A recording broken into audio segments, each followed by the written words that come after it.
Practice set जो हमारा 2025 का है सेट नंबर 2, उसके बहुविकल्पीय क्वेश्चन आज की इस वीडियो में हम सॉल्व करेंगे। देखो सारे ही क्वेश्चन इंपॉर्टेंट होते हैं, अगर ज़्यादातर तो आपको क्वेश्चन देखने को मिल ही जाएंगे बहुविकल्पीय में से 3 या 4 क्वेश्चन। मतलब अगर एक भी सेट सॉल्व कर लेते हो, भले ही नंबर बदले हो, और नंबर तो बदले ही होंगे लेकिन हो सकता है सेम क्वेश्चन भी आ जाए। ठीक, तो प्रैक्टिस यानी अनसॉल्व आपको जरूर लगाना है और प्रैक्टिस करनी है। अब देखो ये चीज़ आप खुद से लगा के देखो, मतलब आप इसी उद्देश्य से लगाओ जिस तरीके से अगर आप एग्ज़ाम में ही बैठे हो और उस क्वेश्चन नंबर 1 को अगर ये आपके सामने यही आया, समझ लो क्वेश्चन नंबर 1 यही है आपके सामने।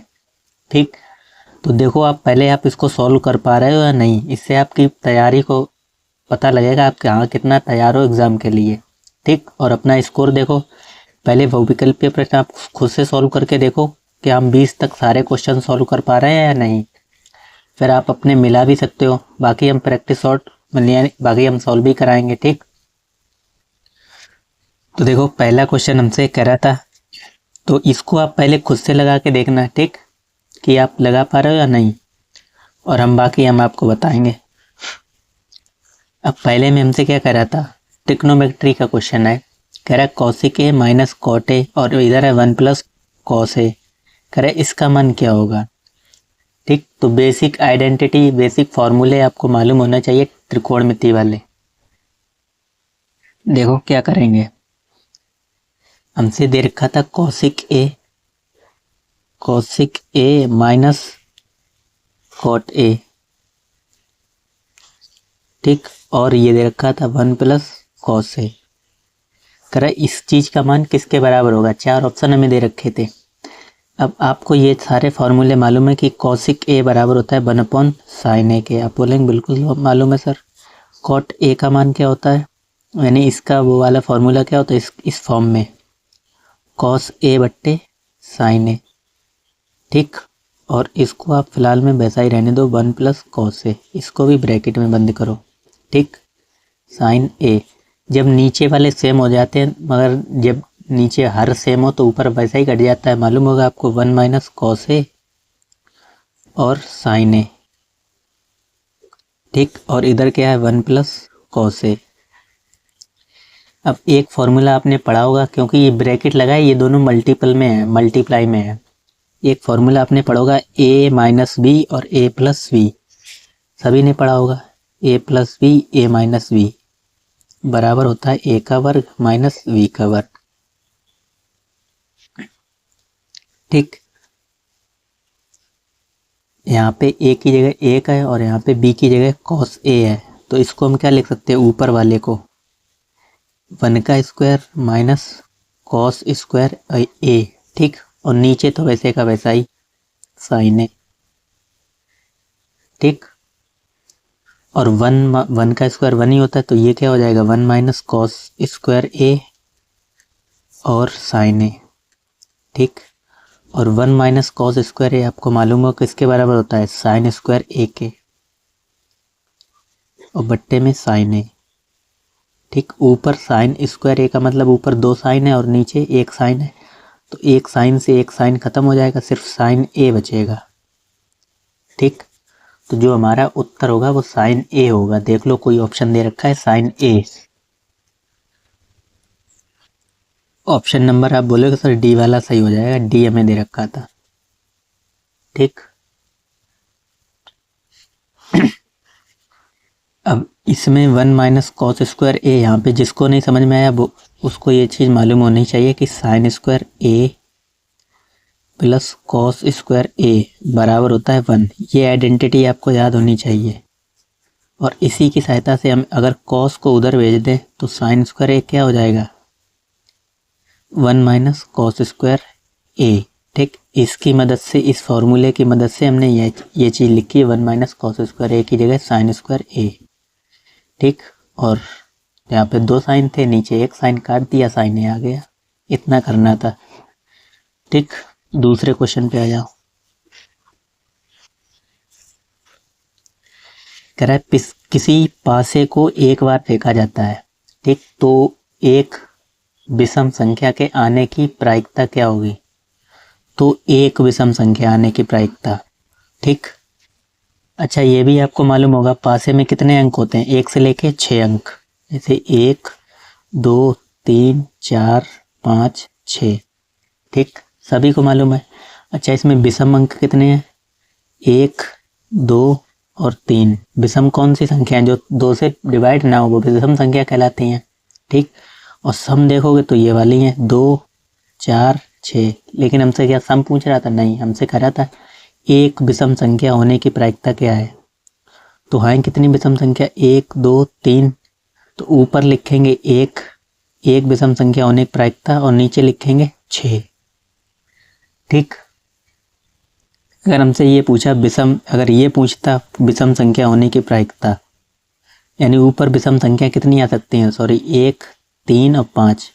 तो ऊपर कुल विषम संख्या 3 और यहाँ पे कुल संख्या कितनी थी, 6। तो 3 से काटो, 3 एकम 3, 3 दूनी 6, 1/2 हो जाएगी क्या प्रायिकता, ठीक।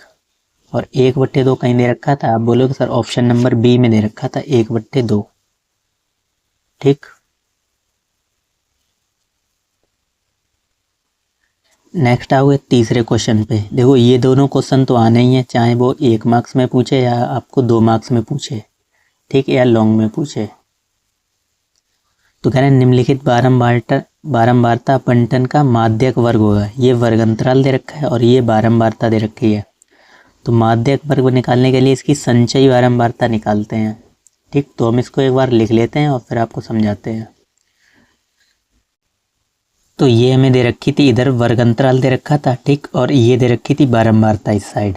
बारंबारता को हम एफ से भी डिनोट करते हैं, ठीक। जब भी माध्यक वर्ग पूछा जाए, हमसे माध्यक वर्ग पूछा गया था कि इसका माध्यक वर्ग क्या होगा, ठीक। यही तो था, 0 से 5, 5 से 10, 10 से 15, 15 से 20 और 20 से 25, ठीक। 1 2 3 4 5 और ये हमें बारंबारता दे रखी थी, ठीक। तो संचयी बारंबारता इसको बोलते हैं, ठीक। इंग्लिश में बोलते हैं शॉर्ट में CF, ठीक। वैसे बोलते हैं फुल फॉर्म होती है कम्युलेटिव फ्रीक्वेंसी।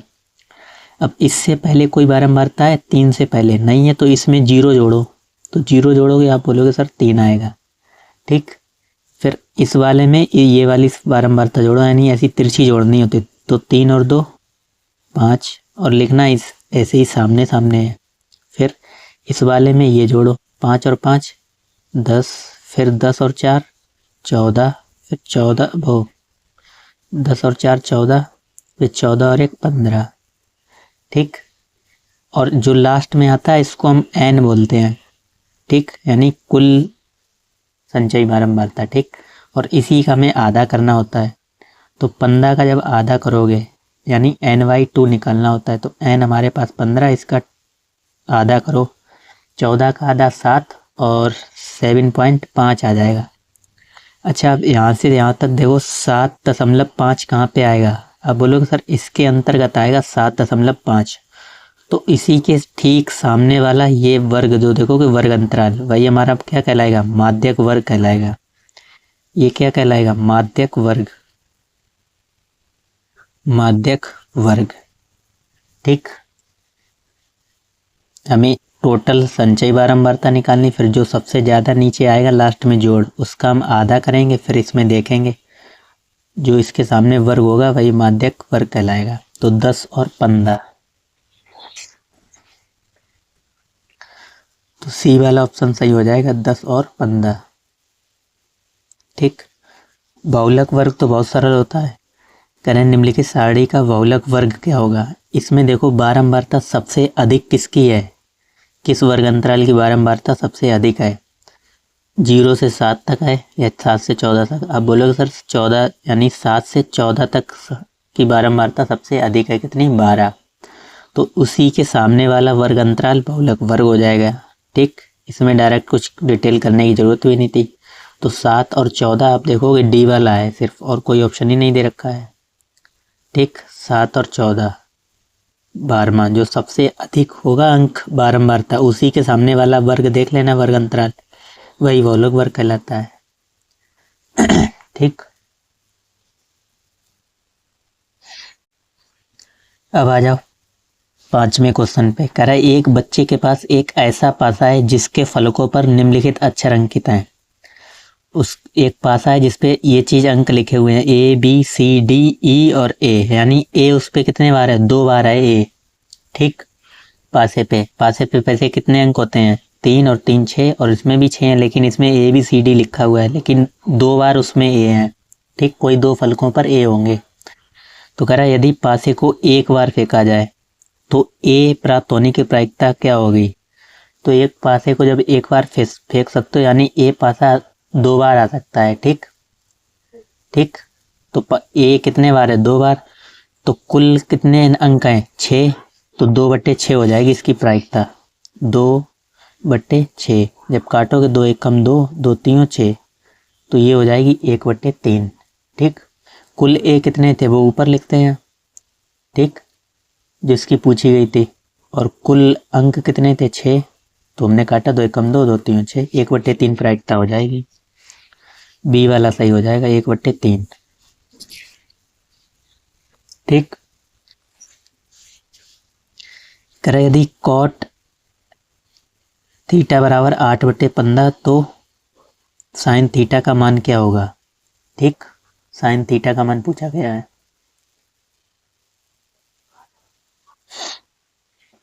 कॉट थीटा बराबर 8/15, 8/15। देखो इसको आप 2 तरीके से निकाल सकते हो, एक पाइथागोरस प्रमेय की मदद से, और एक हमें भी शॉर्ट भी बता देंगे आपको। देखो कॉट थीटा बराबर होता क्या है, टेन थीटा बराबर होता है लंब बटे आधार, और ये होता है आधार बटे लंब। यानी किसी समकोण त्रिभुज की आपकी कौन कौन सी भुजाएं मालूम है, आपको मालूम है क्या क्या। किसी समकोण त्रिभुज की आधार मालूम है 8 और लंब मालूम है 15। ठीक, और हमसे पूछा क्या गया है, साइन थीटा पूछा गया है। ठीक, तो कह रहा था साइन थीटा का मान क्या होगा, और साइन थीटा बराबर आपको मालूम है क्या होता है, लंब बटे कर्ण।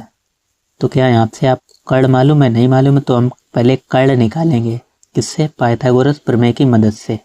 ठीक, फिर इसका हम शॉर्ट मेथड यानी शॉर्ट तरीके से कैसे निकाल सकते हो वो भी हम देखेंगे।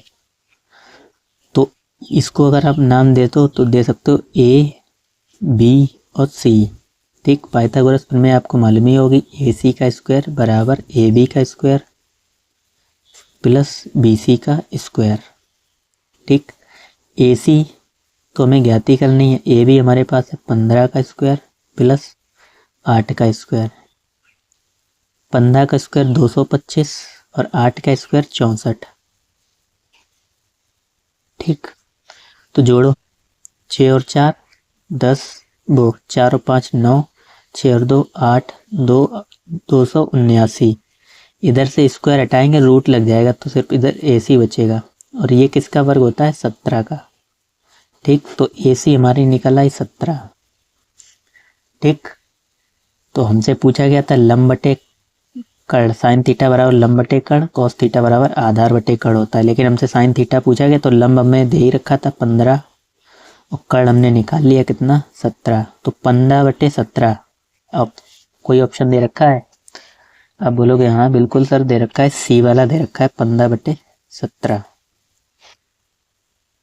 ठीक, अब शॉर्ट विधि क्या है, देखो शॉर्ट विधि में आपको सिर्फ एक चीज याद रखनी है, यानी कभी भी जब आ जाए हम 3 पाइथागोरस ट्रिपलेट्स आपको लिखा दे रहे हैं, वो याद कर लेना। जैसे ये देखो पहला वाला 3 4 और 5। ठीक, 5 12 13 और 8 15 और 17, ये तीनों अंक आपको याद कर लेने हैं। ठीक, इससे आपको टाइम समय बचाने में मदद मिलेगी। ठीक, यानी जब 3 4 5, इसका मतलब क्या है, अच्छा जब भी 2 चीज़ें मालूम हो, जैसे किसी समकोण त्रिभुज की 2 भुजाएं मालूम है, या 3 मालूम है और 4 मालूम है, तो तीसरी भुजा हमेशा 5 ही होगी। ठीक, ऐसे ही अगर 4 मालूम है और 5 मालूम है, तो तीसरी भुजा हमेशा 3 ही होगी। इससे याद रखने का ये फायदा रहेगा। ठीक, इसको याद रखना, इसको भी 8 15 17, ये भी समकोण त्रिभुज की भुजाएं होती हैं। अगर 2 मालूम है 8 और 15, तो तीसरी आपको निकालने की जरूरत नहीं है, अगर याद कर लोगे तो तीसरी 17 ही होगी। ठीक, अगर ये दो दे रखी हैं तो ये भी 8 होगी, ऐसे ही ये भी। और तीनों ही बहुत पूछे जाते हैं, तीनों पे एग्जाम्पल, ठीक। और अगर नहीं याद रहता है तो आपको पाइथागोरस प्रमेय निकाल के लगानी पड़ेगी। अब आ जाओ नेक्स्ट क्वेश्चन, क्वेश्चन नंबर 7। कह रहा है कॉसिक 60 डिग्री का मान। तो त्रिकोणमिति टेबल आपको पूरे याद रट लेनी है, याद कर लेनी है अच्छे से, ठीक। इसमें से ज़रूर एक ना एक क्वेश्चन आ ही सकता है। कॉसिक 60, अच्छा साइन 60 का मान कितना होता है? √3/2। तो इसी का उल्टा होगा, इसका उल्टा ये रहा, ठीक, 2/√3।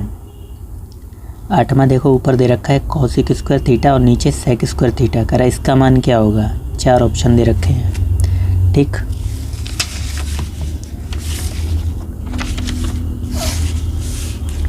हमें क्या दे रखा है? ऊपर दे रखा है cosec square theta, cosec square theta और नीचे सेक स्क्वायर थीटा, ठीक। अच्छा कॉसिक स्क्वायर थीटा को हम लिख सकते हैं 1/sin स्क्वायर थीटा लिख सकते हैं, और इसको लिख सकते हैं 1/cos स्क्वायर थीटा, ठीक। अब जब मतलब मल्टीप्लाई करोगे तो ये वाला पलट जाता है 1/sin स्क्वायर थीटा और गुणे cos स्क्वायर थीटा बटे 1, ठीक। तो 1 से 1 खत्म, cos बटे साइन क्या होता है? tan स्क्वायर थीटा, ठीक। तो ये आ जाएगा tan स्क्वायर थीटा, सी वाला सही हो जाएगा, ठीक। अब देखो ये भी क्वेश्चन बहुत पूछे जाते हैं। कौन से? Question number 9, 10, 11। इसमें से एक ना एक आपको देखने को मिल ही जाएगा, इस बार देख लेना, इसको मोस्ट इम्पोर्टेंट में डाल लो, ठीक। एक से या एक या दो गारंटी हम पक्का कर सकते हैं, एक ना एक क्वेश्चन ज़रूर देखने को मिलेगा HCF और LCM पे, ठीक। तो करते हैं इसको पहले वाले को नमा। कह रहा है HCF 35 और 49 का 7 दे रखा है, तो LCM इसका क्या होगा? 35 और 49 का LCM पूछा गया, HCF दे रखा है, ठीक। देखो इसका हमने आपको फॉर्मूला भी लिखवाया था, हमारे वीडियो में बता रहे हैं, पिछली जब भी हमने 3 सेट करा चुके हैं, फिर बता देते हैं। HCF AB, दो संख्याओं का HCF और उनके LCM उन संख्याओं के गुणनफल के बराबर होता है, ठीक। ये वाला फॉर्मूला, ठीक। और हमें दे क्या रखा था? हमें HCF दे रखा था, HCF किसका? 35 और 49 का 7। हमें LCM फाइंड करना है, किसका? LCM फाइंड करना है 35 और 49 का, ये हमसे पूछा गया है, ठीक। तो हमें अब मालूम है दोनों संख्याओं के गुणनफल के बराबर होता है, तो यहाँ पे आ जाएगा LCM 35, 49, इन दोनों का संख्याओं का गुणा 35 × 49 और बटे में ये वाला आ जाएगा 7। 7 से काटोगे 7 × 7 = 49, 7 का गुणा 35 में करो, 7 × 5 = 35, 35 5 हासिल देगा 3 और 7 3 21 और 4 24, 21 और 3 24, 245 कोई दे रखा था ऑप्शन में 245, सी वाला सही हो जाएगा, ठीक। कह रहा दो संख्याओं 306 और 657 का HCF होगा। अब इसमें HCF पूछा गया है, ठीक। यानी HCF का मतलब होता है ऐसी संख्या जिसमें दोनों से भाग लग जाए, 306 और 657 से। नहीं तो आप अलग अलग गुणनखंड करके भी इसको कर सकते हो, ठीक। तो इसको गुणनखंड विधि से हम करे ले रहे, ठीक। अगर इससे करोगे तो आपको पहले LCM पता होना चाहिए, ठीक, तब आप HCF निकाल पाओगे। तो हमें दो संख्या दे रखी 306, इसका अगर फैक्टर करोगे 3 से कटेगा, ये 2 से भी कट जाएगा, 2 से काट लो पहले, 2 से कितने बार? 15 दूनी 30 और 2 3 6, ठीक। अब किससे कटेगा? 5 और 3 8 और 1 9, 3 से कट जाना चाहिए, 3 × 5 = 15 और 3 × 1 = 3। फिर किससे कटेगा? 3 से कट जाएगा 17 बार, फिर 17 से 1 बार, ठीक। और हमें क्या दे रखा था? 657 दूसरा अंक, ठीक। तो इसको किससे काटेंगे? ये भी 3 से कट जाएगा, 6 5 11 और 7 18, 3 × 1 = 3 दूनी 6, 3 × 1 = 3 और कितना बचा 2, 3 नियम 27। ठीक, 3 नियम 27। अब किससे कटेगा 9 और 1 10 11 12। अभी भी 3 से कट जाना है, कट जाएगा। 3 7 21, 3 त्रिका 9। अब किससे कटेगा 73। हमारी कैसी संख्या है, अभाज्य संख्या, ये 73 से ही कटेगा। ठीक, अब देखो इसके गुणनखंड लिख लो और इसके गुणनखंड लिखो। इसमें 2 एक बार है, 3 3 बार है, 3 2 बार है, तो 2 गुणे 3 की पावर 2 गुणे 17। फिर यहाँ पे 3 की पावर 2 गुणे 73। अब जो कॉमन होता है हम उसी को देखते हैं, वही हमारा HCF हो जाएगा। ठीक, तो 3 की पावर 2, 3 की पावर 2, यानी 3 की पावर 2 हमारा कॉमन है, और 3 की पावर 2 का मतलब 3 त्रिका 9, तो 9 हमारा क्या हो जाएगा HCF। ठीक, था कोई ऑप्शन? Option number B. ठीक, अब आ जाओ क्वेश्चन नंबर 11 पे। करा दो संख्याओं के LCM एवं HCF क्रमशः 168 और 6 हैं। यदि एक संख्या 24 है तो दूसरी संख्या क्या होगी? तो दोनों संख्याओं का गुणनफल इन दोनों संख्याओं का, यानी HCF और LCM का गुणनफल इन दोनों संख्याओं के गुणनफल के बराबर होगा। ठीक, फॉर्मूला हमने आपको बता रखा है। तो क्या हो जाएगा, दोनों संख्या LCM और HCF दे रखे हैं, तो दोनों संख्याओं का गुणनफल 168 गुणे 6 बराबर होगा, दो संख्याएं हमने मानी है A और B, जिसमें से एक संख्या में दे रखी है 24 और दूसरी संख्या में पता करनी है। ठीक, यानी दो संख्याओं का LCM गुणे HCF बराबर होता है उनके गुणा के। ठीक, और LCM हमें दे रखा था 168 और HCF दे रखा था 6, और एक संख्या में मालूम थी, कह रहा दूसरी संख्या क्या होगी, तो दूसरी संख्या का हमने B मान लिया। ये आ जाएगा कहाँ पे, डिवाइड में, तो 168 गुणे 6/24 बराबर में B। 6 से काटोगे 6 चौके 24, 4 से ये काटेगा 4 चौके 16, 4 दूनी 8, यानी ऑप्शन नंबर B आपका सही हो जाएगा 42। ठीक, कह रहा है दो बिंदुओं A और B के बीच की दूरी क्या होगी? A ये दे रखा है AB और ये 2A 2B।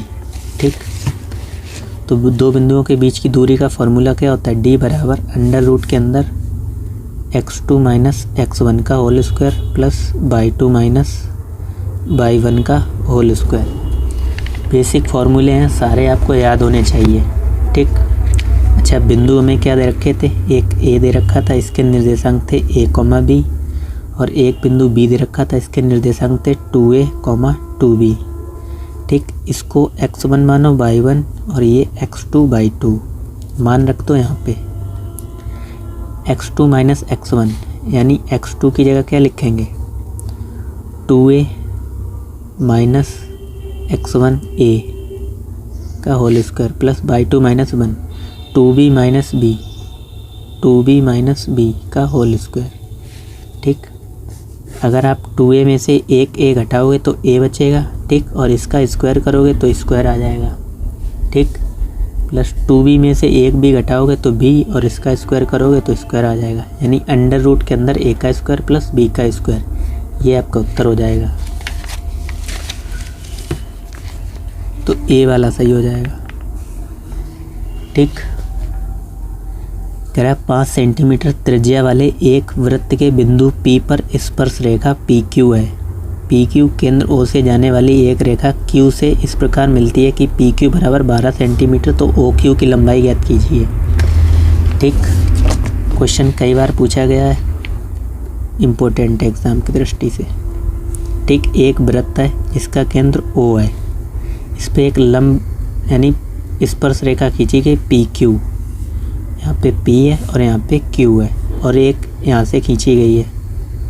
इसकी लंबाई हमें मालूम है कितनी, OQ हमें पता करनी है। देखो करा तो OQ की लंबाई याद कीजिए, और PQ हमें मालूम है, यानी यहाँ से यहाँ तक ये कितनी मालूम है, 12। ठीक, PQ में 12 मालूम है, और आपको मालूम है ये जब यहाँ से लंब डालते हैं तो ये हमेशा 90 डिग्री बनाता है इससे। ठीक, वृत्त की स्पर्श रेखा से त्रिज्या पर डाला गया लंब, यानी त्रिज्या से स्पर्श रेखा पर डाला गया लंब इसको मतलब 90 डिग्री पर काटता है एक तरीके से। ठीक, अब ये समकोण त्रिभुज बन रहा है POQ और ये कितनी थी PQ 5। ठीक, हमें ये पता करनी है कौन सी OQ। तो क्या पाइथागोरस प्रमेय लगाने जाओगे? नहीं। क्यों? क्योंकि अभी हमने बताया था आपको 3 पाइथागोरस ट्रिपलेट्स, एक बताया था 3 4 5 और एक बताया था 5 12 और 13। ठीक, और एक बताया था 8 15 17। ठीक, अब हमें 2 भुजाएं मालूम है 5 12, यानी ये 13 बिना उसके लगा सकते हो 13 सेंटीमीटर। ठीक, तो 13 सेंटीमीटर कहीं पे थी। अब बोलोगे सर एक ही ऑप्शन था बी वाला। ठीक, 13 सेंटीमीटर हो जाएगी। अब कह रहा है यदि त्रिभुज ABC तथा त्रिभुज DEF में एंगल B बराबर है एंगल E के, तो वे त्रिभुज समरूप होंगे यदि। 4 ऑप्शन दे रखे हैं। ठीक, यानी हमारे पास 2 त्रिभुज हैं, एक है ABC और एक कौन सा है DEF।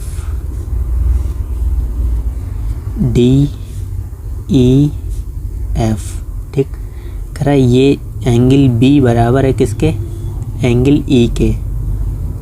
ठीक, अगर ये एंगल बराबर तो इस बराबर भुजाओं यानी इसके सामने का ये भुजा बराबर होगी और ये भुजा बराबर होगी। ठीक, अगर ये एंगल बराबर है किसके? इसके। ठीक, और क्या हमें दे रखा था? हमसे पूछा क्या गया था? तो कह रहा वे त्रिभुज समरूप होंगे यदि एंगल B बराबर एंगल E। तो AC बट्टे DF कहीं पे देख लो, AC बट्टे DF, यानी इसका अनुपात इसके बराबर होगा AB बट्टे DE और AC बट्टे DF। ठीक, AB बट्टे, यहाँ पे लिख लो एक बार, AB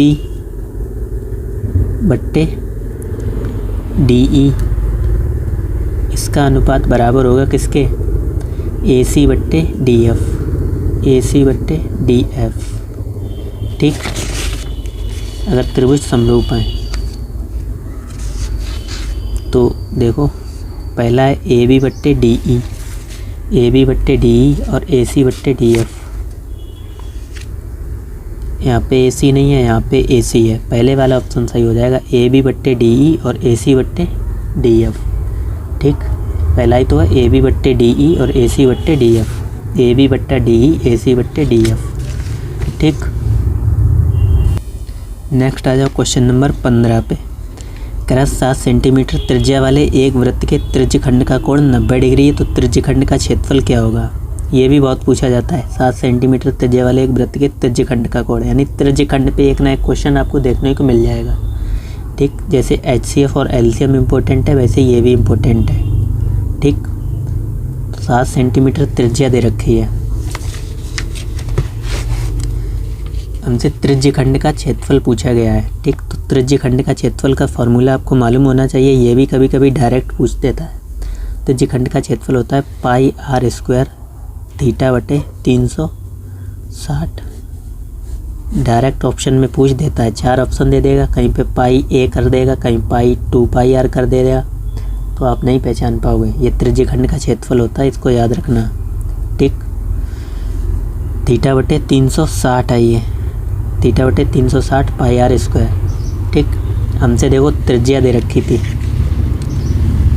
यानी एक वृत्त था, यही तो पूछा जाता है। त्रिज्यखंड इसको बोलते हैं, 2 त्रिज्याओं से घिरा हुआ ये वाला क्षेत्र क्या कहलाएगा? त्रिज्यखंड कहलाएगा। और ये वाला कोण दे रखा था कितना? 90 डिग्री। ये कोण दे रखा था 90 डिग्री बीच का। ठीक, और त्रिज्या दे रखी थी 7 सेंटीमीटर।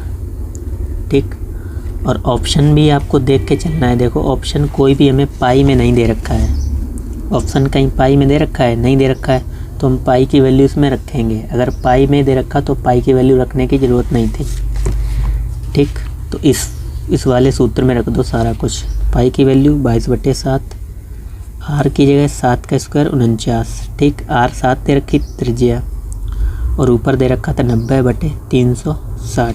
ठीक, इसी में हमने सब कुछ रखा है यहाँ पे। तो आप बोलोगे सर 1 0 से 1 0, 7 से 9 से काटोगे, 9 चौके 36, और ये 7 को काटोगे 7 सत्ते 49, 22 को 7 से गुणा करोगे आएगा 154, और 4 से इसको डिवाइड करोगे कितनी बार, 4 चौके 16 ज़्यादा हो जाएगा, कितने 4 तीयों 12, कितना बचा 13 14 15 34 हो जाएगा यहाँ पे। फिर कितने बार जाएगा, 4 अट्ठे 32, 38 पॉइंट कुछ आएगा। तो 38 पॉइंट कुछ के लिए एक ही ऑप्शन था, सी वाला। ठीक, पूरा करने की भी ज़रूरत नहीं है, इसमें 38 पॉइंट कुछ आएगा, हो गया। अब आ जाओ 16वें क्वेश्चन पे। कह रहा है एक खिलौना 4 सेंटीमीटर त्रिज्या वाले शंकु के आकार का है जो उसी त्रिज्या वाले एक अर्धगोले पर अध्यारोपित है। यदि शंकु की त्रिज्या ऊंचाई 12 सेंटीमीटर हो तो खिलौने का संपूर्ण पृष्ठीय क्षेत्रफल क्या होगा। अब ये था 4 या 2 मार्क्स का क्वेश्चन, पूछ दिया 1 में, बताओ। ठीक, अब कई लोग को तो इसे छोड़ के आगे बढ़ जाएंगे, बढ़ ही जाना चाहिए, क्योंकि इतना मतलब इस तरीके से क्वेश्चन 1 मार्क्स में पूछ दिया बहुविकल्पीय में। अब आपको डिटेल में लगाना पड़ेगा इसको थोड़ा बहुत। ठीक, हमसे देखो क्या कह रहा है, एक खिलौना 4 सेंटीमीटर त्रिज्या वाले शंकु के आकार का है। ठीक, जो एक अर्धगोले पर अध्यारोपित है, इस तरीके का है, देखो, यानी एक अर्धगोला है। ठीक, अर्धगोला, और इसी पे एक शंकु बना हुआ है, इसकी भी कुछ त्रिज्या होगी अर्धगोले की, इसी पे एक शंकु है।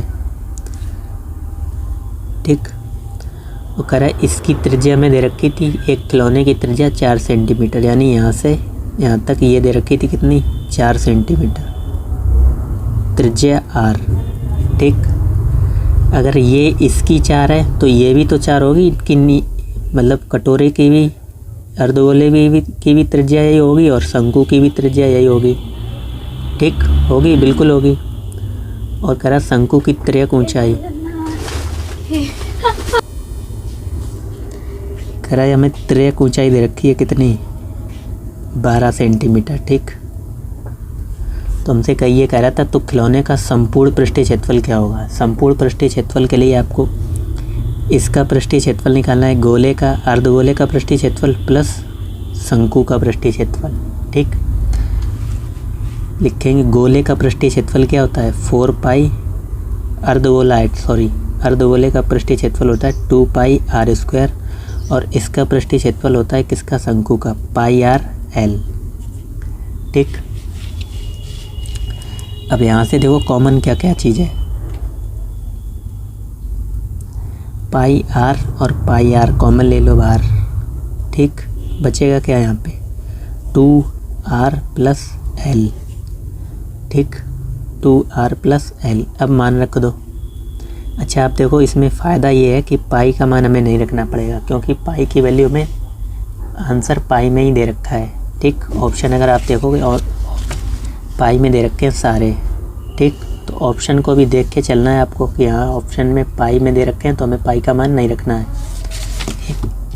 ठीक, तो क्या करोगे आप, आर हमें कितनी दे रखी थी, 4 यहाँ पे रखो। ठीक, अच्छा है, आप एक शॉर्ट तरीका ये भी हो सकता है, अभी बताएंगे आपको। ठीक, यहाँ पे रखोगे 2 4 जा 8, 2 चौके 8 प्लस l दे रखी थी 12, तो 12 और 8 20, और 20 का गुणा 4 में करोगे 20 गुणे 4। ठीक, 4 दूनी 8, 80 पाई सेंटीमीटर स्क्वायर। ठीक, तो 80 पाई सेंटीमीटर स्क्वायर था कोई ऑप्शन। अब बोलो कि सर डी वाला लगा दीजिए, ऑप्शन नंबर डी। ठीक, अब इसमें अच्छा हम जो शॉर्ट बताने जा रहे थे वो आपको ये बताने जा रहे हैं, तो जो उत्तर होगा वो हमारा 4 का मल्टीपल होगा, यानी 4 से डिवाइड होने वाला होगा। यहाँ पे तो सारे ही डिवाइड हो रहे थे, तो वो हमारा ऑप्शन फेल हो जाएगा। ठीक, उस तरीके से अगर लगाना चाहोगे।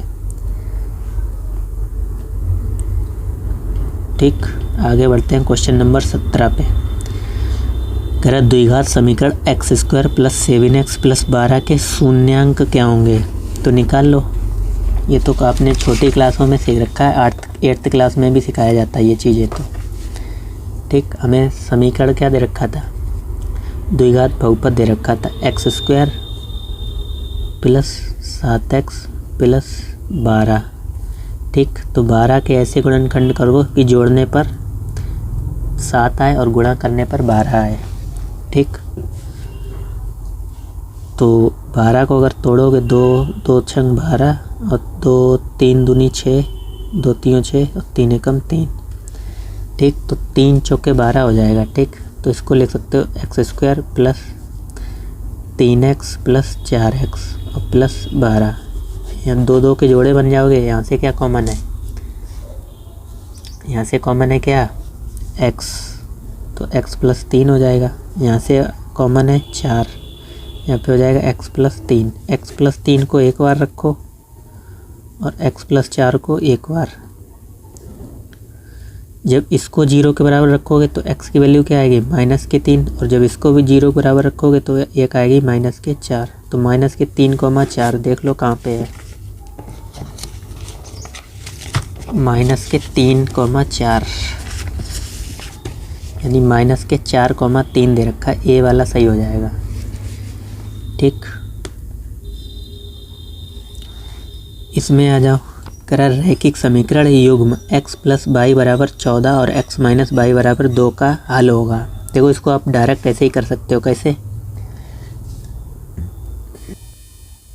आप यहाँ पे देखो, हम x और y की जगह क्या क्या रखें कि हमें जोड़ने पर 14 आ जाए। ठीक, अगर x की जगह 20 रखोगे और 20 यहाँ पे माइनस हो जाएगा, y की जगह 6 रखो तो 20 में से 6 गए, कितने? 14 बचेंगे। ठीक, अगर यहाँ पे रखोगे x की जगह 20 तो यहाँ पे 14 हो जाएगा, जबकि हमें चाहिए कितने? 2 चाहिए, तो ये गलत। दूसरा चेक करोगे, x की जगह यहाँ पे 8 रखो, 8 और 6 14, लेकिन 8 में से 6 गए, 2 बचे, तो ये सही हो जाएगा। ठीक, डायरेक्ट कर सकते हो इसको। अगर 8 रखोगे, 8 और 6 14 और 8 में से 6 घटाओगे 2 बचेगा। ठीक, बाकी आप चेक कर सकते हो, कोई मिल जाए। 19वें क्वेश्चन पे आ जाओ। करा यदि द्विघात समीकरण के मूल समान है तो k का मान क्या होगा? जब द्विघात समीकरण के मूल समान होते हैं तो उसका विविधकर हम निकाल के 0 के बराबर रख देते हैं तो k का मान आ जाएगा। ठीक, देखो द्विघात समीकरण में क्या दे रखा है। द्विघात समीकरण में दे रखा है kx² प्लस 2√6x और प्लस के 3 बराबर 0। ठीक, अगर आप इससे तुलना करोगे ax² plus bx plus c बराबर 0 से, तो a की जगह कितना आ जाएगा? a बराबर k और b बराबर 2√6 और इसका 3, किसका? c बराबर 3। ठीक, विविक्तकर निकालोगे, उसको 0 के बराबर रख दो। ठीक, तो विविक्तकर का फॉर्मूला होता है b² माइनस 4ac। ठीक, तो b² यानी 2√6 का वर्ग माइनस 4, a की जगह k और c की जगह 3। ठीक, ये सब मल्टीप्लाई में है आपस में। तो जब इसका वर्ग करोगे तो 2 का वर्ग तो 4 हो जाएगा और ये रूट हट जाएगा, तो यानी 4 दूनी 8। ठीक, ये तो आता ही होगा, बेसिक चीज़ है। -4 3 12। अब किसके 0 के बराबर रखना है? कह रहा है मूल समानता। ठीक, 4 3 12 के। ठीक, 8 को उधर ले जाओगे तो माइनस के 8 हो जाएंगे, तो माइनस के 12 के बराबर माइनस के 8, माइनस से माइनस ख़त्म, तो के बराबर हो जाएगा 4 से काटोगे 4 दूनी 8, वो 4 3 12 और 4 दूनी 8, तो के बराबर क्या हो जाएगा? 2/3। ठीक, के बराबर क्या हो जाएगा? 2/√3। यहाँ पे हमने सही किया है, 2 का वर्ग 4 और 4 छंग 24 होगा, सॉरी 24। ठीक, तो 24 इधर आ जाएगा, माइनस से माइनस ख़त्म, 8 3 24, यानी के का मान सिर्फ 3 आएगा। ठीक, प्लस का तो 3 देख लो कहाँ में दे रखा था। माइनस का, माइनस कहाँ गड़बड़ कर दी हमने। हाँ सही था, 24 में से 24 इधर किसके थे, बी स्क्वायर माइनस 4ac, और ये भी मान सही दे रखा था 3 माइनस के 3 और 2√3। एक बार दोबारा लिख लो, देखो बी स्क्वायर माइनस 4ac, बी की वैल्यू क्या थी 2√6, ठीक। तो 2√6 का वर्ग माइनस 4 इंटू ए का मान क्या था, ए का मान k और c का मान 3, ठीक। तो इसका जब वर्ग करोगे तो 2 का तो वर्ग हो जाएगा 4 और ये रूट हट जाएगा जब इसका वर्ग करेंगे। तो 4 का गुणा 6 में 6 चौक 24 माइनस 4 3 12 के, ठीक। और हमें किसके 0 के बराबर रखना था, क्योंकि हमसे कह रहा था विविक्त यानी इसके मूल समान है, ठीक। तो 12 के इस 24 को उधर ले जाओगे किसके हो जाएंगे, प्लस के ही तो हो जाएंगे। माइनस के 12 के बराबर 24 किसके माइनस के हो जाएंगे, क्योंकि इधर प्लस के हैं, ठीक। तो माइनस से माइनस ख़त्म, 12 से काटोगे 12 दूनी 24 यानी 2 आ जाएगा, ठीक। तो 2 ऑप्शन नंबर सी सही होगा यहाँ पे। अच्छा हमने यहाँ पे 8 लिखे रहने देती, यही गलती थी, ठीक। 2 हो जाएगा सी बराबर। लास्ट क्वेश्चन पे आ जाओ। कह रहा है -6 -4 -2 का 7वां पद क्या होगा। समांतर श्रेणी से भी एक क्वेश्चन जरूर आ जाएगा, ठीक। समांतर श्रेणी में क्या दे रखी है, -6 -4 और कॉमा -2। कह रहा है इसका 7वां पद क्या होगा। तो 7वां पद निकालने के लिए हम क्या करेंगे, पहले तो इसका प्रथम पद निकालना है। प्रथम पद a बराबर -6, सार्वंतर निकालोगे d बराबर क्या, यानी पिछले पद में से आगे वाला पद घटाना होता है। तो -4 में से घटाना है क्या, -6, तो क्या हो जाएगा -4 और +6। तो माइनस प्लस माइनस कितने हो जाएंगे 2, यानी d बराबर 2 आ गया। हमसे पूछा गया था 7वां पद क्या होगा, A7, ठीक। यानी n की जगह आपको 7 रखना है। तो फॉर्मूला होता है an + n-1 इंटू में d, ठीक। जब nवां पद निकालना हो तो n की जगह 7 -1 और d का मान हमने अभी निकाला 2 प्लस an बराबर a + n-1 d ये होता है, ठीक। an बराबर a + n-1 into D. a कितना था -6, ठीक। और यहाँ पे 7 रहेगा। तो सॉल्व कर लो, सिर्फ आंसर आ जाएगा। 7 में से 1 गया कितना 6 और यहाँ -6, ठीक। और गुणे में 2, ठीक। तो 6 दूनी 12 -6 +12, तो कितने हो जाएंगे +6, ठीक। ये नहीं करना, नहीं तो इसको काट दो सर, प्लस के माइनस के कटे सिर्फ, फिर 0 आ गया। 0 के गुणा 2 में करेंगे तो 0 आएगा। पहले ये सॉल्व होगा ना, गुणा पहले होगा डिवाइड बाद में होगा। तो 7वां पद पूछा गया था A7 बराबर 6, डी वाला सही हो जाएगा, ठीक। तो सारे ही हमने बहुविकल्पीय कर लिए हैं। इसमें से एक ना एक क्वेश्चन आपको ज़रूर एग्ज़ाम में देखने को मिल जाएगा, ठीक। तो वीडियो समझ में आई हो तो चैनल को सब्सक्राइब एंड वीडियो को लाइक ज़रूर करना। बाकी मिलते हैं नेक्स्ट वीडियो में, जिसमें हम सेट नंबर 1 को सॉल्व करेंगे, ठीक।